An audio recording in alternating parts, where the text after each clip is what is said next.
नमस्कार दोस्तों, welcome to my channel. तो चलिए आज के टॉपिक को क्लियरली समझते हैं। आज हम एक ऐसे रूल के बारे में बात करने वाले हैं जिसे अगर ठीक से समझ लिया ना तो ये किसी की भी फाइनेंशियल लाइफ की पूरी दिशा ही बदल सकता है। अच्छा, एक सवाल है। क्या सिर्फ 5 साल, जी हाँ, सिर्फ 5 साल किसी की पूरी जिंदगी बदल सकते हैं? कोई 20 साल की नौकरी नहीं, ना 60 की उम्र तक का इंतजार। सिर्फ 5 साल की सही आदतें किसी के भी भविष्य को पूरी तरह से एक नया आकार दे सकती हैं। यकीन नहीं होता? चलिए इसे 3 दोस्तों की कहानी से समझते हैं। तो कहानी है 3 दोस्तों की, साहिल, शरद और कार्तिक। तीनों कॉलेज में साथ पढ़ते थे, साथ में सपने देखते थे। और मजे की बात यह है कि तीनों का सपना भी एक ही था, फाइनेंशियल फ्रीडम। खैर, कॉलेज खत्म हुआ, डिग्री हाथ में आई और अब जिंदगी की असली परीक्षा शुरू होने वाली थी।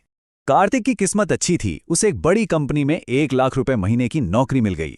साहिल ने फ्रीलांसिंग शुरू की जहां उसकी इनकम फिक्स नहीं थी, मतलब कभी ज्यादा तो कभी कम। और शरद, उसे एक ठीक ठाक नौकरी मिली, लगभग 35,000 रुपए महीने की। तो देखा जाए तो तीनों कमाने लगे थे, लेकिन असली फर्क कमाई के इन आंकड़ों में नहीं था, बल्कि पैसों को लेकर उनकी सोच में आने वाला था। तो देखिए, तीनों की कमाई अलग थी, लेकिन उनकी जिंदगी में जो असली अंतर आया ना, वो उनकी सोच और पैसों को लेकर उनकी आदतों की वजह से था। एक तरफ था आज का चमक धमक वाला लाइफस्टाइल, और दूसरी तरफ था आने वाले कल के लिए एक मजबूत नींव बनाने का रास्ता। दो बिल्कुल अलग रास्ते। कार्तिक ने अपनी 1 लाख रुपए की सैलरी से सबसे पहले एक महंगा फ्लैट लिया, ईएमआई पर नई नवेली कार ले ली और फिर ब्रांडेड चीजों पर जमकर खर्च करना शुरू कर दिया। होता यह था कि उसकी सैलरी महीने की शुरुआत में आती और महीने के अंत तक लगभग खत्म हो जाती। और वहीं दूसरी तरफ साहिल और शरद ने एक छोटा कमरा लिया, आने जाने के लिए पब्लिक ट्रांसपोर्ट का इस्तेमाल किया और अपनी कमाई का एक हिस्सा सबसे पहले बचाने पर ध्यान दिया। और यहीं पर वॉरेन बफेट का वो मशहूर सिद्धांत पूरी कहानी का सार बन जाता है। वो कहते हैं, खर्च करने के बाद जो बचा है उसे मत बचाइए, बल्कि बचाने के बाद जो बचा है उसे खर्च करिए।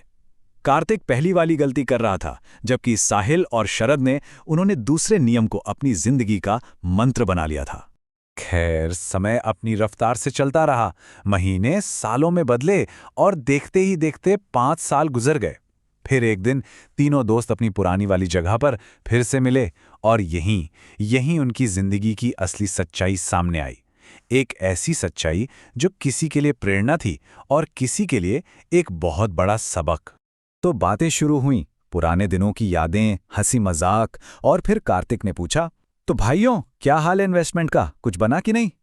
उसे पूरा भरोसा था कि सबकी हालत लगभग एक जैसी ही होगी, लेकिन जो जवाब उसे मिलने वाले थे उन्होंने उससे अंदर तक चौंका दिया। सबसे पहले साहिल बोला। उसने बताया कि पिछले 5 सालों में उसने हर महीने औसतन 12 से 15,000 रुपए इन्वेस्ट किए। हाँ, इनकम ऊपर नीचे होती रही, लेकिन इन्वेस्टमेंट नहीं रुका। और आज उसके पास लगभग 15 लाख रुपए का एक फंड तैयार हो चुका था। फिर शरद ने बताया कि उसने भी हर महीने लगातार करीब 10,000 रुपए लगाए और अब उसके पास करीब 12 लाख रुपए जमा हो गए थे। ये सुनते ही टेबल पर कुछ पलों के लिए एकदम खामोशी छा गई। और कार्तिक का क्या?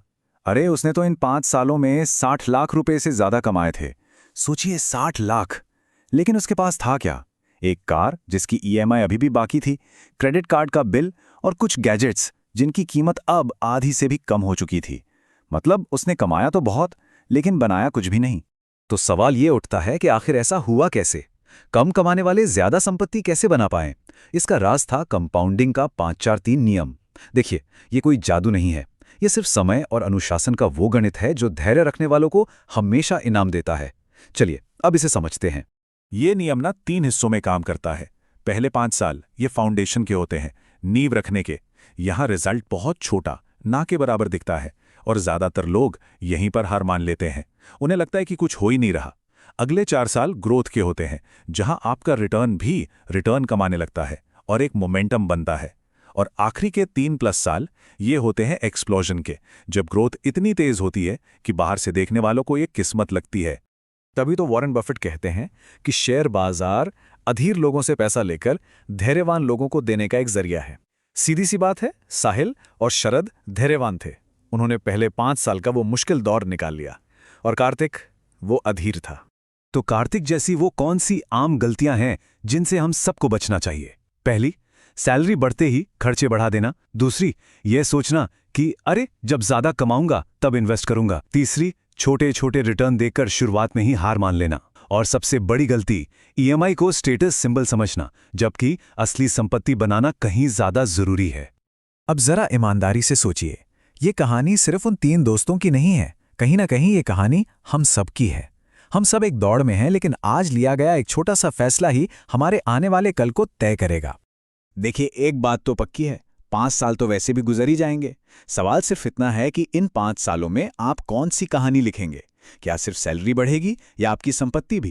क्या काम सिर्फ ईएमआई चुकाने के लिए होगा या फिर आपका पैसा आपके लिए काम करेगा? तो दोस्तों, ये था आज का वीडियो। अगर आपको ये इन्फॉर्मेशन वैल्यूएबल लगी हो तो लाइक जरूर करिए। आपका एक लाइक मुझे और ऐसे इन्फॉर्मेटिव वीडियोस बनाने के लिए मोटिवेट करता है, राइट? अगर कोई डाउट, सजेशन या ओपिनियन हो तो कमेंट में जरूर लिखिए। इस वीडियो को शेयर करिए उन लोगों के साथ जो अपने पैसों को सही डायरेक्शन में इन्वेस्ट करना चाहते हैं। चैनल को सब्सक्राइब करना ना भूलें, क्योंकि यहाँ हम बात करते हैं स्मार्ट इन्वेस्टिंग और फाइनेंशियल अवेयरनेस की। Thanks for watching. इस वीडियो में दी गई सारी जानकारी सिर्फ एजुकेशनल पर्पस के लिए है।